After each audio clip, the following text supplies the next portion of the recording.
नमस्कार। मैं हूं अंजू पंकज। बहुत बहुत स्वागत है आप सबका। भगवा आतंकवाद के बारे में आपने बहुत सारे मामले सुने होंगे कि कैसे यूपीए 1 और यूपीए 2 के दौरान कांग्रेस ने हिंदुओं को बदनाम करने की कोशिश की, उन पर भगवा आतंकवाद का ठप्पा लगाने की कोशिश की। और अब इसी कड़ी में एक ऐसा खुलासा हुआ है, एक ऐसे मामले पर कोर्ट ने फैसला सुनाया है जो कांग्रेस के मुंह पर जोरदार तमाचा है और उनके नापाक मंसूबों को एक बार फिर बेनकाब करता है। क्या है ये पूरा मामला, मैं आपको बताती हूं। दरअसल छत्रपति संभाजी नगर की एक कोर्ट ने एक मामले में सुनवाई करते हुए शनिवार यानी 4 जनवरी को सभी 12 आरोपियों को बरी कर दिया। इस मामले में 12 हिंदू आरोपी बनाए गए थे। इनमें से 2 की धमाके के दौरान मौत हो गई थी, जबकि एक की मौत इस मुकदमे की सुनवाई के दौरान हुई। बाकी 9 जीवित लोग 2006 के बाद से ही इस मामले में कानूनी लड़ाई लड़ रहे थे। मामले में ये आरोप सिद्ध नहीं हो पाया कि धमाका एक बम से हुआ था या फिर किसी सिलेंडर में धमाका होने से हुआ था। ये कथित धमाका 4 और 5 अप्रैल 2006 को नांदेड़ के पत बंधारे नगर में हुआ था।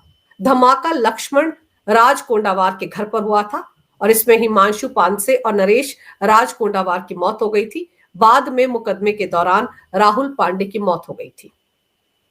और गौर करने वाली बात यह है कि तब महाराष्ट्र और केंद्र में कांग्रेस की सरकार थी, यानी कि यूपीए 1 का जमाना था। और इस मामले में महाराष्ट्र पुलिस ने आरोप लगाया था कि यह धमाका बम बनाने के दौरान हुआ था। यह भी दावा किया था कि यहां से एक जिंदा बम बरामद किया गया है और कुछ गोलियां भी बरामद हुई थी। इस मामले में हिंदुओं के पकड़े जाने के बाद भगवा आतंकवाद की थ्योरी घड़ने की कोशिश की गई थी। यह मामला महाराष्ट्र पुलिस से एटीएस और फिर सीबीआई को सौंपा गया था और तब कांग्रेस के नेताओं ने ही इन 12 आरोपियों को हिंदू आतंकवादी बताकर जमकर शोर मचाया था। अब आप सोचिए कि एक हिंदू के घर में अगर धमाका हो गया या कहा जा सकता है कि गैस का सिलेंडर फट गया तो उसे हिंदू आतंकवाद से जोड़ दिया गया। और इस पूरे मामले में Maharashtra police, Maharashtra ATS, CBI, इन सबकी भूमिका थी। आज की तारीख में कांग्रेस आरोप लगाती है कि मोदी सरकार ईडी और सीबीआई जैसी केंद्रीय जांच एजेंसियों का बेजा इस्तेमाल कर रही है।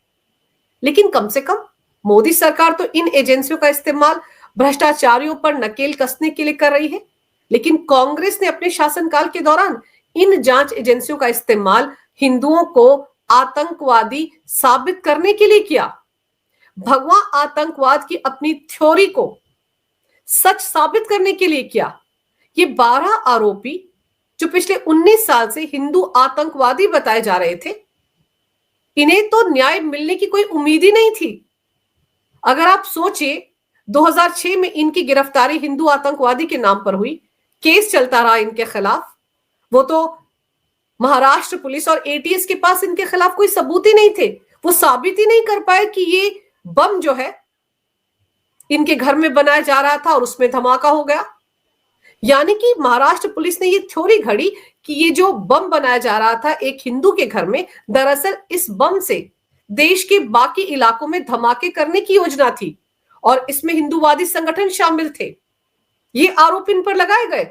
लेकिन कहते हैं ना, झूठ के पांव नहीं होते और सच को छिपाया नहीं जा सकता। और 19 साल बाद ये सच सामने आया कि ये सारे आरोप जो इन 12 आरोपियों पर लगाए गए थे हिंदू आतंकवादी होने के और इनके घर के अंदर बम बनाया जा रहा था, ये सारे आरोप झूठे साबित हुए। तो सवाल ये उठता है कि उस वक्त की महाराष्ट्र की सरकार और केंद्र की कांग्रेस सरकार किस लिए हिंदुओं को आतंकवादी साबित करने में लगी हुई थी? क्यों नांदेड़ में हुई इस घटना को भगवा आतंकवाद के साथ जोड़ा जा रहा था? क्यों इन 12 आरोपियों को हिंदू आतंकवादी बताया जा रहा था? दरअसल ये सब कुछ कांग्रेस पार्टी अपने मुस्लिम वोट बैंक को खुश करने के लिए कर रही थी। अपने मुस्लिम तुष्टिकरण की राजनीति में कांग्रेस किस हद तक गिर सकती है, ये उसका जीता जागता प्रमाण है। अब आप ये सोचिए कि अगर 2006 में कांग्रेस के राज में इन 12 आरोपियों को हिंदू आतंकवादी बताया गया। ऐसे में अगर पिछले 10 साल में देश में मोदी सरकार नहीं होती तो कितनी आसानी से इन 12 लोगों को हिंदू आतंकवादी अदालत में साबित कर दिया जाता, क्योंकि एजेंसियां तो इनके साथ मिलकर काम कर रही थी। कांग्रेस के इशारे पर ही इन्हें हिंदू आतंकवादी बताया गया था। और यहां पर गौर करने वाली बात यह है कि 2006 और 2007 में देश में जितने भी आतंकवादी हमले हुए उन सब को उस वक्त की यूपीए 1 की सरकार ने भगवा आतंकवाद से जोड़ने की पुरजोर कोशिश की। यूपीए 1 सरकार के गृह मंत्री पी चिदम्बरम ने 2006 में महाराष्ट्र के मालेगांव में जो बम धमाका हुआ था उसे, हरियाणा में समझौता एक्सप्रेस में जो धमाका हुआ था उसे भी, हैदराबाद में मक्का मस्जिद में हुए धमाके को भी, और नांदेड़ में 2006 में हुए इस बम धमाके को भी, और 2007 में अजमेर शरीफ पर हुए बम धमाकों के बाद भगवा आतंकवाद का जुमला उछाला था। किसे खुश करने के लिए? मुसलमानों को खुश करने के लिए। मालेगांव बम धमाके के बाद तो मनमोहन सरकार ने कथित हिंदू आतंकवाद के नाम पर साध्वी प्रज्ञा, जो कि बीजेपी की पूर्व सांसद हैं, उन्हें, कर्नल पुरोहित, स्वामी असीमानंद को महाराष्ट्र एटीएस द्वारा गिरफ्तार करवाया था। और उन सब को किस तरह से प्रताड़ित किया गया था, ये बात किसी से छिपी नहीं है। और ये प्रताड़ना सिर्फ इसलिए की गई ताकि वो ये सब बातें कबूल कर ले कि वो ऐसे हिंदू संगठनों से जुड़े हैं जो आतंकवादी हमलों को अंजाम देता है। और इसी तरह से 2006 में नांदेड़ में हुए इस धमाके के आरोपियों को भी हिंदू आतंकवादी साबित करने की कोशिश हुई और 19 साल बाद अदालत में इस कोशिश का पर्दाफाश हो गया। कैसी साजिश रची गई थी इसका भंडा फूट गया और बीजेपी की पूर्व सांसद साध्वी प्रज्ञा ने कितनी बार अपना दर्द बयां किया था कि किस तरह से उन्हें एटीएस के अधिकारियों ने उस वक्त टॉर्चर किया था। जरा सोचिए, इस भगवा आतंकवाद की थ्योरी को सच साबित करने के लिए कांग्रेस की यूपीए की सरकार ने उस समय Maharashtra police, Maharashtra ATS, NIA समेत कई खुफिया एजेंसियों का बेजा इस्तेमाल किया था। और फिर उसके बाद 2008 में नवंबर की 26 तारीख को जो मुंबई पर सबसे बड़ा आतंकवादी हमला हुआ था, उसके 10 आतंकवादी लश्कर तैयबा के थे, समंदर के रास्ते पाकिस्तान से मुंबई पहुंचे थे। उन सारे आतंकवादियों के हाथों पर कलावा बंधा हुआ था और उनके पहचान पत्र भी हिंदू नाम से बनाए गए थे, जिसमें पता बेंगलुरु का लिखा हुआ था। यानी हिंदू आतंकवाद की जो थ्योरी कांग्रेस के नेता भारत में हिंदुओं पर थोप रहे थे, वैसा ही पाकिस्तान भी करना चाह रहा था। क्या यह माना जाए कि कांग्रेस की हिंदू आतंकवाद की थ्योरी का फायदा पाकिस्तान उठाना चाहता था, इसीलिए उसने लश्कर तैयबा के इन आतंकवादियों को हिंदुओं के आइडेंटिटी कार्ड के साथ भारत भेजा, हाथ में कलावा बांधकर भारत भेजा? या यह माना जाए कि पाकिस्तान और कांग्रेस के बीच कहीं कोई अंडरस्टैंडिंग हो गई थी इस मामले में? वो तो भला हो शहीद तुकाराम ओमले का, जिन्होंने अजमल कसाब को जिंदा पकड़ लिया था। अगर वो अजमल कसाब को जिंदा नहीं पकड़ते और पाकिस्तान का एक टीवी चैनल अजमल कसाब के गांव नहीं जाता और ये साबित नहीं करता उसके माता पिता से बात करके कि अजमल कसाब पाकिस्तानी था, तब तो कांग्रेस अपने इस नापाक मंसूबे में कामयाब हो जाती, सारे आतंकवादी मर जाते। कोई ये कहने वाला नहीं बचता कि जिसके हाथ में कलावा बंधा हुआ है वो मुसलमान कैसे हो सकता है।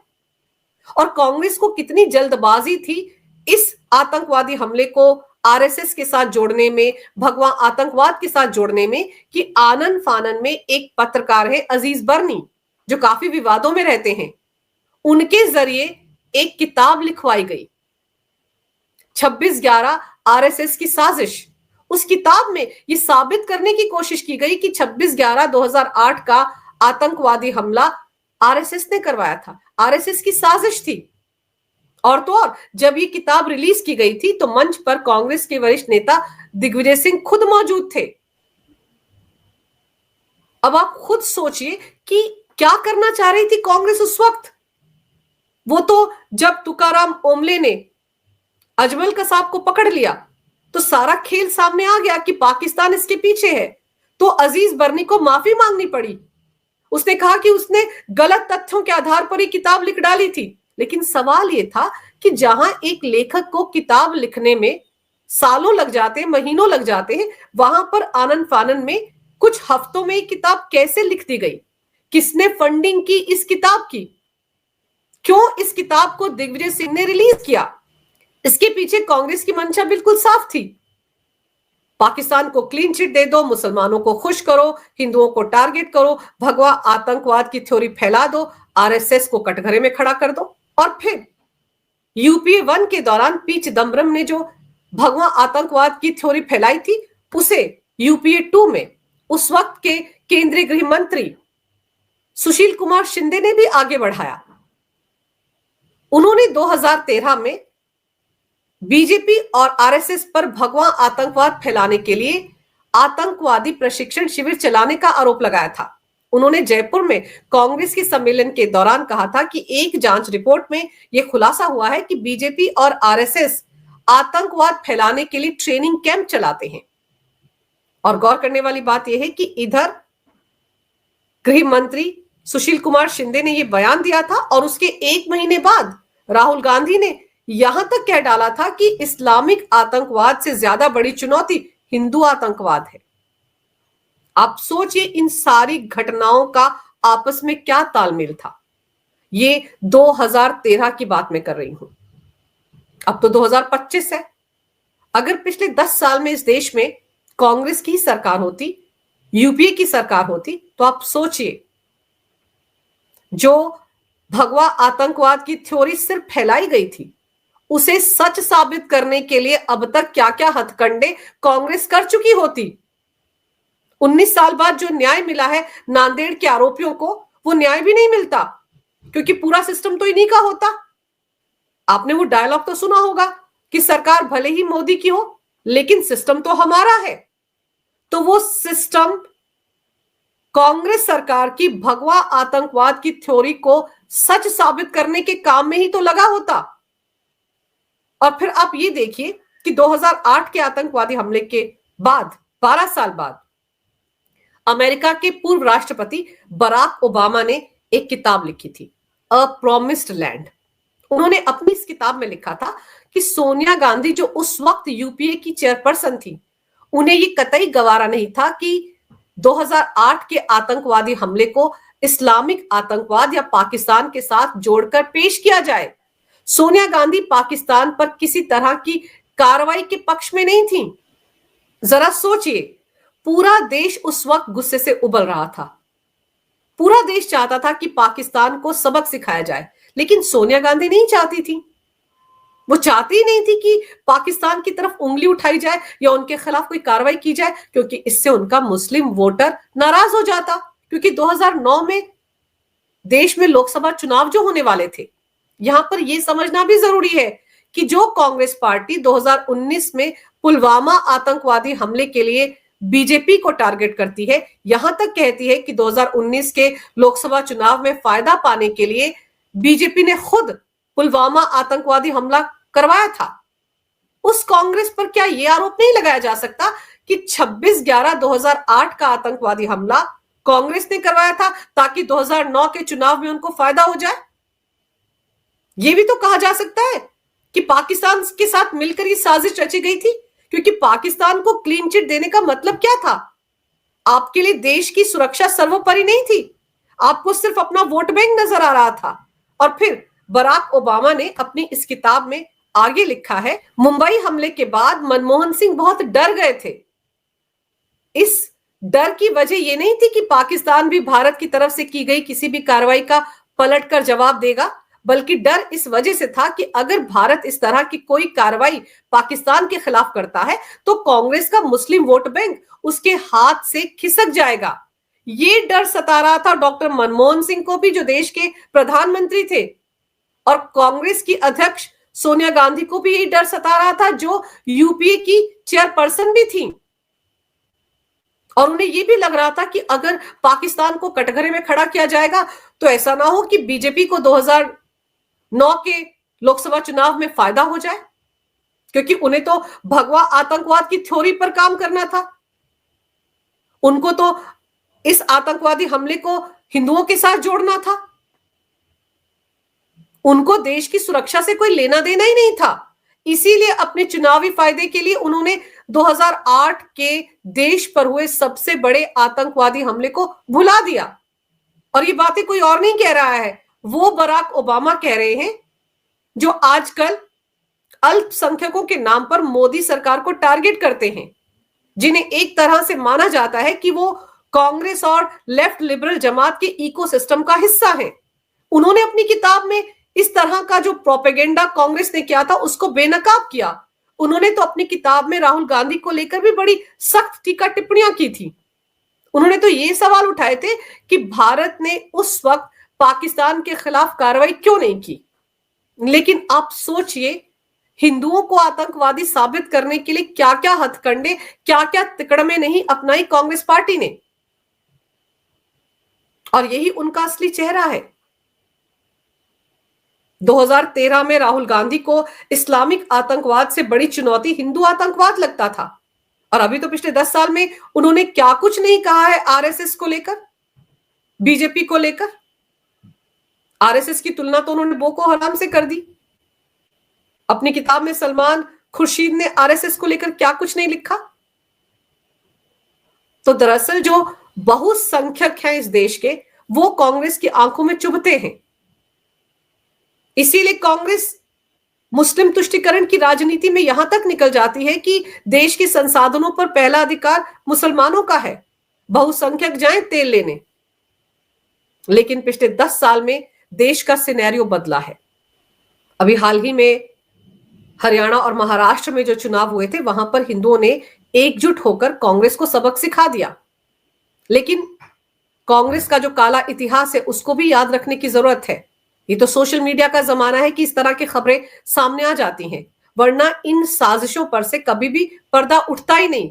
किसी को समझ में ही नहीं आता कि कांग्रेस ने यूपीए 1 और यूपीए 2 के दौरान हिंदुओं को बदनाम करने के लिए क्या क्या कारनामे किए। लेकिन अब ये जो नांदेड़ वाला मामला है, जिसमें कि 19 साल बाद फैसला आया है, इसने कांग्रेस के नापाक मंसूबों को पूरी तरह से बेनकाब करके रख दिया है। देश को एक बार फिर दिखाया है कि कांग्रेस किस तरह की राजनीति करती आई है, क्या है उनका एजेंडा। लेकिन इतिहास को भूलना नहीं चाहिए।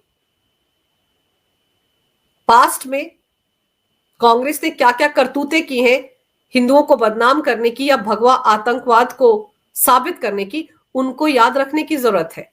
वो कहते हैं ना, वो कौमें फना हो जाती हैं जो अपने इतिहास को भुला देती हैं। तो यहां पर देश के लोगों को कांग्रेस के काले इतिहास को याद रखने की जरूरत है, बार बार उसका जिक्र करने की जरूरत है। अगर आपको ये वीडियो अच्छा लगे तो कृपया इसे लाइक करें, शेयर करें। अगर आप पहली बार मेरे चैनल पर आए हैं तो कृपया मेरे चैनल को सब्सक्राइब करना ना भूलें। मेरे चैनल को अपना पूरा समर्थन दें। ये वीडियो देखने के लिए बहुत बहुत धन्यवाद। नमस्कार। भारत माता की जय हो। वंदे मातरम और जय श्री राम।